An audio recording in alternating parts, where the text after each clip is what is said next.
समकालीन हिंदी साहित्य के प्रमुख लेखकों में एक हुस्न तबस्सुम नेहा की लिखी हुई कहानी सुनिए, निर्मम अंधेरे। 3 विषयों में एमए तथा पीएचडी लेखिका हुस्न तबस्सुम नेहा एक प्रतिभाशाली रचनाकार हैं। प्रस्तुत है उनकी कहानी निर्मम अंधेरे। मेरी जुबानी, मैं हूँ सीमा सिंह। हे दीदी, तू हिजड़ी है का? छुटके ने तपाक से बोला तो डेहरी पर से लहसुन का झाबा उतारती नैया भीतर तक सुलग गई। छुटके को घूर कर निहारा। वो जैसे उसकी निगाहों के ताप से सिहर सा गया और उछल के भाग खड़ा हुआ। 16 साल की नैया ने डेहरी पर से लहसुन का झाबा उतारा और रसोई की ओर चली गई। एक विचित्र सी वितृष्णा उसके भीतर घुल गई। अम्मा पर क्षोभ सा हुआ। ई अम्मा तो जिंदगी नरक बनाए दी हिस है। जाने कौन सा मंत्र पढ़ाए दीस हमें कि जीना दुभर होएगा। ये बात नैया लगभग 2 साल से सुनती आ रही थी। अब तो उसके कान भी पक गए थे। कई बार इस बात को लेकर उसका सखियों और दूसरी लड़कियों से झगड़ा भी हो चुका था। बाहर जाती तो सखियां उसके मज़े लेती। है नैया, तेने तो मज़े हैं, हर महीने के झंझा से फुर्सत। दूसरी बोलती, पर तेरे सीने तो ई बात नहीं कहते कि तू। फिर सारी सखियां खिलखिला के हंस पड़ती। नैया पर घड़ों पानी पड़ जाता, खींच उठती। नैया को मन ही मन झुंझलाहट होती। ये कौन से जंजाल में फंसाए दिया भगवान ने? कौन ऐसे कांटे निकल आए हम में कि सबे हिजड़ी हिजड़ी कह के जीना दूभर किए हैं। उसे याद है जब से अम्मा ने उसे वो बात समझाई थी और बड़की भाभी से उसने अम्मा की कही बात दोहराई थी, तभी से उसे ऐसे उल्हाने मिलने लगे थे। पर लोगों को उससे कौन सी दुश्मनी है वो कभी समझ ना पाई। गांव की लड़कियों के इस बर्ताव से वो इतनी आहत हुई कि उसने घर से निकलना ही बंद कर दिया। पाठशाला भी छोड़ दी। माँ बड़बड़ाती रहती, जाने का रखा है घरे में कि बाहर निकलते ही नहीं। 4 अक्षर पढ़ जाती ताकि कम से कम एक ढंग का घर तो मिल जात। आजकल तो अपढ़ लड़कियन का वरह नाई नसीब होते हैं, मगर ई महारानी की समझ में आवे तब ना। कई बार उससे पूछा भी, तो स्कूल जाइयो कि नहीं? ई घरे में घुसी घुसी का उखाड़ा करती हो?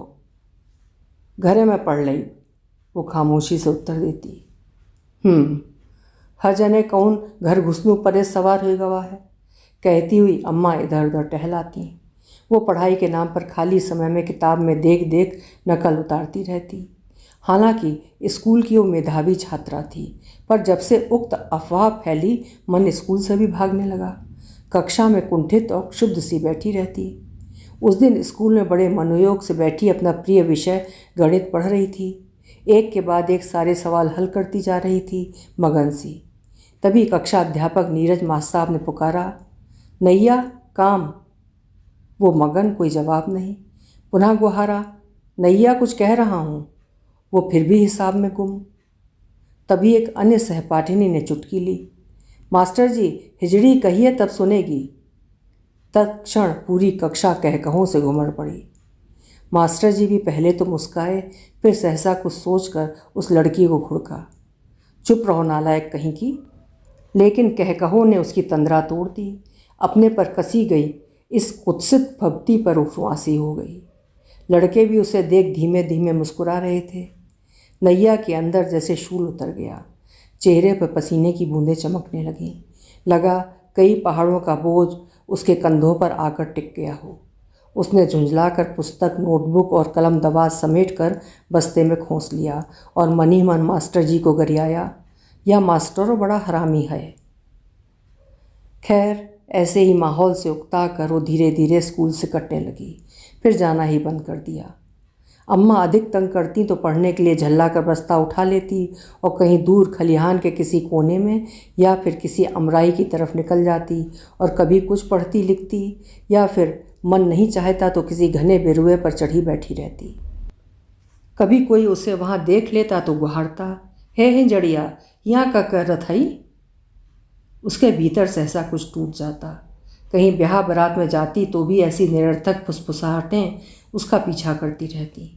कभी बात सामने आ भी जाती तो अम्मा ज़रूर सबके लत्ते ले लेती, ललकारती, खबरदार जो हमारी बिटिया पर उंगली उठाइस कौनो। राखी लगा एक जुबान ऐंच लई। अम्मा खैर दबंग महिला थी ही। उसके हनक के सामने सबकी बोलती बंद, पर कभी कभी झड़प भी हो जाती जब कोई बराबर की मिल जाती। हाँ, समस्या तब होती थी जब वो अकेली निकलती थी, लेकिन फिर भी एक जो कुटिल आभास था वो सातों पहर उसका पीछा करता रहता। पल पल उसके भीतर शीशे की तरह चढ़कता रहता। तीखे नैन नक्श और मादक कद काठी के बावजूद उसके भीतर एक ग्लानि बैठ गई थी। पीरू, उसके बचपन का मित्र जो उस पर जान निसार करता था, वो भी सहसा उससे कतराने लगा था। एक दिन उसने ही उसके घर जाकर गिला उठाया था। पीरू, दोस्ती प्यार सब छोड़ देई का तूने? न मिलत है न कोनो बातचीत, कत्ते दिनन से हम एक साथे ठहरे नाही हन। वो खामोश रहा। हालांकि उसका किशोर मन नैया को देखकर एक बारगी लहका जरूर था, मगर अगले क्षण कुसुम की बात याद आ गई। पिरुआ, तोरी हिजड़ी कहाँ है? दिखती नहीं आजकल। वो आक्रामक हो उठा। अत्ते थप्पड़ मारे ना कि बहरी हो जाइ हो। अरे जाओ जाओ, सारा गौवा कहत है कि का थप्पड़ मरी हो, जब बेहवा कर लई हो उससे तब पता लागी। वो सन्नाटे में आ गया। अकेले में दादी के पास गया और पूछा, दादी रे, ई हिजड़ी का होत? है दैया, तू हो बेपर की हाँ के लागत हो। फिर उसे दुलारती हुई बोली थी, इके मतलब न स्त्री न पुरुष, ऐसे स्त्री पुरुष बिहाव के लायक नहीं रहत हैं, उनसे दूर रहेगा चाहिए। जैसे कि अपन नैया, अति सुंदर सुशील छोरी से जने भगवान कौन जन्म का बदला लही लिहिन। उसी दिन वो नैया से दूर हो गया। नैया जब लगातार उसे फटकारती रही तो झुंझला पड़ा और एक ही वाक्य में सब खत्म कर दिया। अब चिल्लाती का हऊ, तू तो हिजड़ी हऊ ना, तो तुझे मतलब का दोस्ती यारी का? नैया को काटो तो खून नहीं, लगा उसे सहसा किसी ने दहकते ज्वालामुखी सम्मुख लाकर खड़ा कर दिया हो। वो अटकते हुए टूटते शब्दों में इतना ही बोल पाई, पीरू, तू हो ऐसा बोलब, सोचे नहीं रहन। आगे कुछ नहीं कह सकी। जब पीड़ाएं अपनी पराकाष्ठा पार कर जाती हैं तो वहाँ शब्दों की मर्यादाएं टूट जाती हैं। वो अवाक खड़ी रही। पीरू झल्ल से मुड़ा और वापस घर में घुस गया। वो एक लुट जाने वाली स्थिति लिए खड़ी रह गई। आँखों में दुनिया भर का अंधेरा छा गया। फिर खामोशी से वापस लौट आई। उस दिन के बाद से उसने घर से निकलना भी बंद कर दिया। गहरी कुंठाओं ने उसे घेर लिया। इसी मनोदशा में लगभग साल भर बीत गया। अम्मा भी अब कहते कहते थक गई थीं, सो उसे उसके हाल पर छोड़ दिया गया। हाँ, अब उसके विवाह की चिंता की जाने लगी थी। कुछ दिनों की तलाश के बाद आखिर नज़दीक के गांव में एक लड़का मिल ही गया। लड़का शहर में कमाता था। पिता बड़े काश्तकार थे। नैया के माता पिता फूले नहीं समा रहे थे। सोच करके एक बिटिया राज करी। विवाह से पूर्व की औपचारिकताएं पूरी कर ली गई थीं। क्वार के महीने का मुहूर्त निकला था। नैया के पिता ने अपने 20 बीघे के खेत में से एक पट्टी बेच दी थी और ब्याह के खातिर आखराजात जुटाने लगे थे। अभी 3 महीने का समय था। नैया अपने ढंग से अपने ब्याह की खुशी मनाने लगी थी। सबसे बड़ी बात, अब उसे हिजड़ी शब्द से मुक्ति मिलने वाली थी। अम्मा ने उसे बेसन का उपटन बना के दे दिया। ई का रोज़ मला करो शरीर पे, तनी इंसान बनो, ब्याहे में कुछ अलग तब लागो। और वो दिन में कई दफ़ा उपटन मलने लगी। हर बार उपटन मलने और धोने के बाद आईना निहारना न भूलती।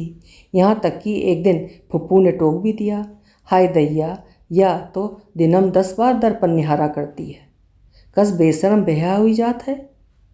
वो फुप्पू की बात टाल जाती और मनी मन बड़बड़ाती, यह बुढ़िया के जने कौन जलन लागी रहत है, अपन तब ससुराल छोड़ भगी आई, अब यहाँ हुक्म चलावत हैं। ब्याह की तारीख करीब आ गई थी। नैया के पिता ने सारी तैयारी कर ली थी। बड़े मनोयोग से सब कुछ जुटाने में लगे थे। अम्मा तो बात करना ही भूल गई थीं। सपने भी उन्हें नैया के ब्याह के ही आते। कव्वाती रहती, को नैया के बापू, अबे तो परात खरीदे के बाकी है, पैजनिया गढ़वावे है, कपड़वा सी गवा हुई। एक दिन की बात, सुबह सवेरे लड़के के पिता व माता अचानक फट पड़े। नैया की अम्मा का माथा ठनका। मने सकारे सकारे, कहीं कोनो गड़बड़ तो नहीं, कोनो मांगे मंगनी तो नहीं। फिर नैया के बापू की तरफ घूम के धीमे से फुसफुसाई, सुनत हो, जो साइकिलिया मांगी तब साफ कहो कि हमसे ना हुई, कहूँ कम्मा आवत है साइकिल। अच्छा तनी जावे त दे वहाँ तक, बेटेवा के हाथ नाश्ता चाय भिजवा दिहो। कहते हुए वो बाहरी दालान की तरफ चले गए। नैया को कुछ निर्देश देकर अम्मा भी पीछे से दालान की तरफ होनी। दोनों पक्ष से कुशल क्षेम की औपचारिकताएं निभाई गईं। उसके बाद एक नीम खामोशी छा गई, जैसे हर कोई कहीं खोया हुआ कोई सिरा ढूंढ रहा हो और वो मिल नहीं रहा हो। आखिर नैया की अम्मा एक सिरा टटोलते हुए बोली, का समधिन अत्ती भोरे माँ, मने कौनो खास बात? हाँ खास है मुला, तुमसे तनी अकेले में बतियाए वे कहे। नैया के माता पिता का चेहरा उतर गया। पिता समधी के साथ उसारे में ही बैठे रहे। समधिन को नैया की अम्मा कोठरे में लेकर चली गईं, पलंग खींच कर बैठ गईं, फिर सहमती सी बोली, हाँ अब बताओ। बहन जी, तुम हमारी बतिया का बुरा ना मानो। मने हर बाप महतारी अपने बेटा बेटिन का भले चावत है। उमस हमहू हन तुमहू हो। देखो समधिन, सब सफ़ा सफ़ा बताओ, माजरा कहा है? मुला हमको सुना है तोरी बिटिया के बारे में कि तोर नवा ब्याह के जोगे नाई है, फिर काहे करत हो का ब्याह? ऐसे परी रहे दो कोनो कोना अंतरिम। तू कस बात करत हो समधिन? अस कुछो नाही, हमारी बिटिया पूरी है। बाकी ई बतिया कौन कहिस है, तनी बताए दे का नाव। राखी लगाए के ओकर जुबान ऐस खींच लही। ई सब बहुत राहत हैं 2-5 माह। अब ई सब छोड़ो, ई बताओ ई बतिया सही है कि नहीं? नहीं, 16 आना गलत। हम कैसे मानी? नैया की अम्मा सोच में पड़ गई तो लड़के की माँ ने खुद सुझाव दिया, सुनो अभय ई महीने में लड़की का महीना हुई गवा कि नहीं? पूछे के पड़ी। कहते हुए नैया की अम्मा बाहर की तरफ गईं और नैया से पूछकर कुछ ही क्षण में वापस आ गईं और बोली, नहीं अबे टेम है। तो ठीक है, जब वो महीनस होए तो हमका खबर कर दियो, हम आए के चेक करिबे। बेटा का मामला है, डिराहिस काम नहीं लेबे। ई कौन बात करत हो? तुम खामखा बेइज्जत करत हो हमारी छोरिया का। हमरी बात अब विश्वास नहीं है तू का? देखो समधिन, अकीन की बात छोड़ो, बेटी बेटक मामले में आंख मूंद के समझौता नहीं करे चाहिए। मानो कलिया बात न बने तो हमार लड़कवा हमरे मुँह पे तमाचा मरिए कि हिजड़े के संग फेराए दे हो। नैया की अम्मा खूब सनाका खाई। छोटी बहन यमुना ने आकर नैया को सारा किस्सा बता दिया। नैया सुध-बुध खोए सब सुनती रही, सोचती रही ये सब भवा कैसे। अतिथि जा चुके थे। नैया की अम्मा के सीने में बेइज्जती की जो आग लगी थी वो बेतहाशा धधक रही थी। ऐसा अपमान, ऐसी बेइज्जती।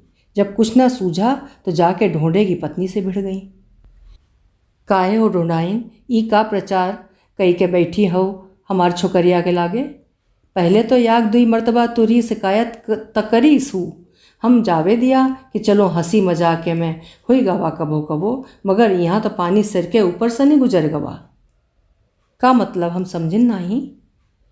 हमका बहुत पहले ही पता चल गवा रहा है कि तू पूरे गवा में हमारे बेटेवा का ना औरत घोषित किए हो और खूब प्रचार किए हो। देखो नैया कम्मा, जुबान संभार के निकारो हमका का गरज पड़ी हमें कि वाका हिजड़ी घोषित करत चली। वह अपनी गोयन सखियन और भौजैयन से खुदे बताईस कि वो अभी तक महीना नाए होता है। हमार सुग्गी 13वें साल महीने से होए लागी रहे। हमऊ लोन ऐसन बड़कई तो बरहवें पकड़त पकड़त तैयार हो रहा। ओ कहाँ नैया हो तुम्हार, सोना लागे लागे कहे और अबहिन तक वैसन सूख साखा। जाके मतलब जब्बे उससे पूछो कहत है कि नहीं? कोनो सुअर कहत है उके महीना नाए होत? तू लोग देखत हो का? तुहार बिटिया बोलिस जाई के उससे पूछो। नैया की अम्मा मुँह की खा के चली आई। नैया कोठरे में बिखरी पड़ी सुबक रही थी कि अम्मा का सर सुनाई दिया, और नैया कहाँ मर गई रे? वो चुपचाप बेसुध सी पड़ी रही। दूसरी बार अम्मा हाक लगाती उसी के कोठरे में पहुँच गई। का रे, सुनाई नाई देत? काना में कोड़ चीगावा है का? वो उठकर बैठ गई। अम्मा ने समीप बैठते हुए पूछा, का रे, अपन गोयन से का कह के आई था कि तू हिजड़ी निकल गई? तो के महीना नाई होत है, तय ना औरत हो गई है? तब नैया सुबकियों के बीच बड़ी कठिनाई से बोली थी, तू है तो कह रहा अम्मा कि के कोना बताए के बारे में? और जब बड़की भौजाई पूछिस रहा तब वो तू कहे रहा कि अभी नहीं, उम्र का है बहन, हमो वाहे बोला जौन तू कहो। हाय दैया, वह बात का बतंगड़ बनावा गवा, मुला अति बात बढ़ गए। अच्छा ई बता कौन तरीके का आवत है, ओ हाँ जैसन आई हमरा खबर कही देओ। उसने सिर हिला दिया। वो बगैर तारीख जाने ही बाहर निकल गई, मगर नैया के भीतर जैसे जाने कितने अवसाद के काले बादल भर गए। उसकी किशोर वय की एक कलुषित अवधारण से लोहित होने लगी। ब्याह की जो खुशी कल तक चेहरे पर दमक रही थी वो सयास कहीं लुप्त हो गई। वो खामोश बैठी यहाँ वहाँ कुछ मन ही मन गढ़ती रही। ऐसे ही 20-22 दिन बीत गए। नैया उन दिनों से भी गुजरी, मगर अम्मा को भनक तक नहीं लगने दी। समधियाने में इस खबर की प्रतीक्षा की जाती रही। नैया की अम्मा भी चिंतित। नैया ने पूरे 4-5 दिन बड़ी खामोशी से गुजार दिए।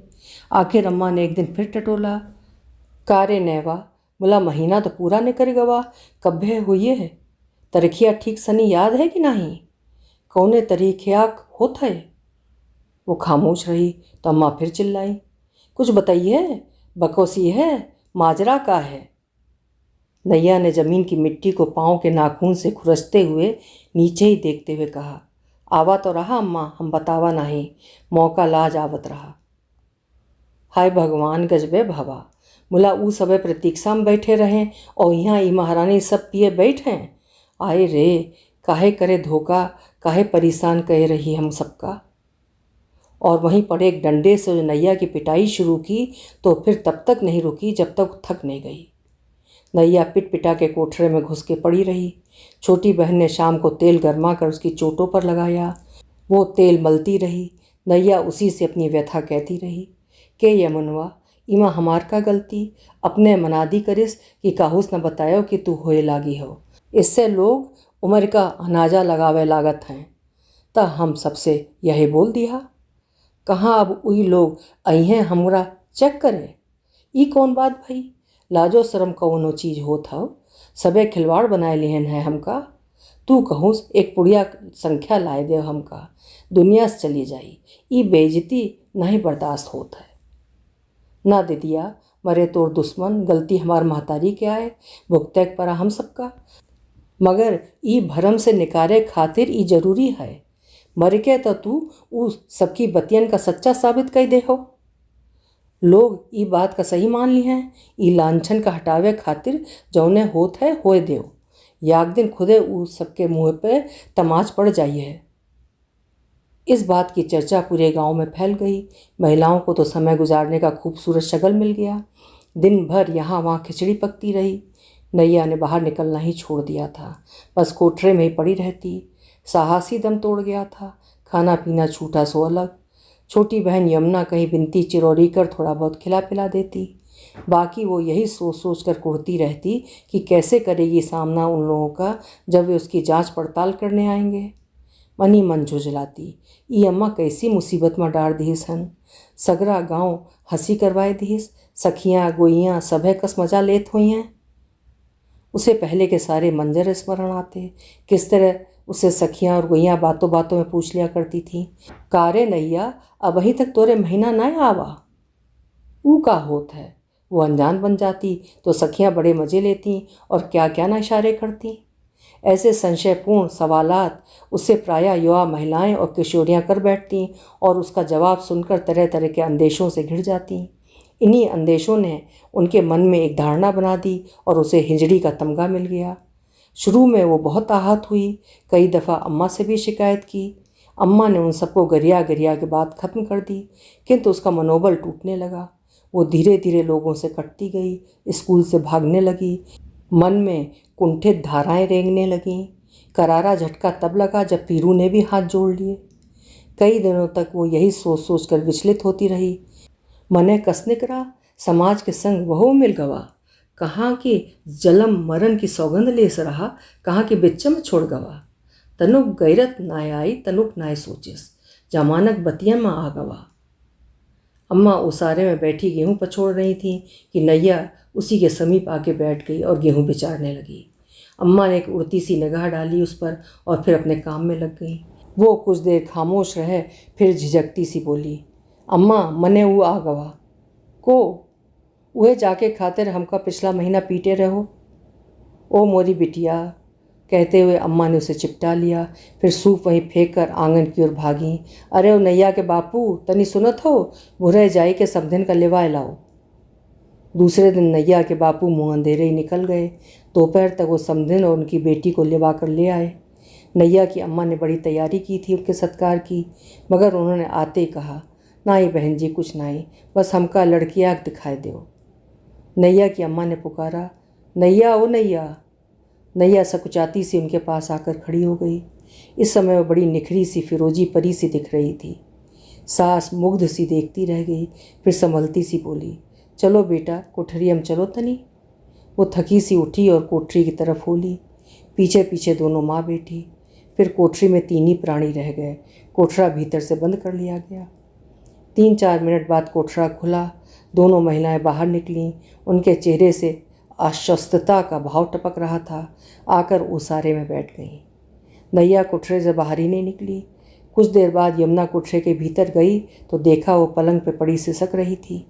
उसने पुकारा, जिजिया का भवा, तू तो परीक्षा में पास हो गई जिजिया। मगर ये पास होए का दुख फैल होए के दुख से कहूँ ज़्यादा है हम यमुना, वो सिसकती सी बोली। यमुना उसका मुंह चुपचाप तकती रही। वो आगे बोली, ई परीक्षा में हम पीरू के लगे नहीं दे पाएं। ई परीक्षा तो सीता माता की अग्नि परीक्षा से भी ज़्यादा दुष्कर रही यमुनवा। और वो फूट फूट कर रोने लगी। कुछ देर बाद लड़के की माँ और बहन चली गईं। तब अम्मा ने आकर उसका माथा चूम लिया और बोली, बहुत बड़ा बोझा उतर गया आज, और विवाह की तारीख की घोषणा कर दी। नैया निर्विकार भाव से बस बैठी रही। अभी आप सुन रहे थे हुस्न तबस्सुम नेहा की कहानी निर्मम अंधेरे। यह एक ऐसी लड़की की कहानी है जो अपनी नासमझी और भोलेपन से कैसे अपने प्रेमी से बिछो पाती है और लोगों के बीच हंसी का पात्र बनती है, जो दुनियादारी को भी नहीं समझती और अपने जीवन को लगभग खराब स्थिति तक पहुंचा देती है। पढ़ाई भी छूट जाती है, वो अलग। ये कहानी हमारे गाँवों की पिछड़ी मानसिकता को भी दिखाती है कि माएँ लड़कियों की प्राकृतिक विकास को भी लज्जा का विषय मानकर कितना ढकाती छुपाती हैं। आशा है कहानी आपको पसंद आई होगी। अपने विचार कमेंट सेक्शन में ज़रूर लिखिएगा। कल फिर मिलेंगे। आपका समय मंगलमय हो।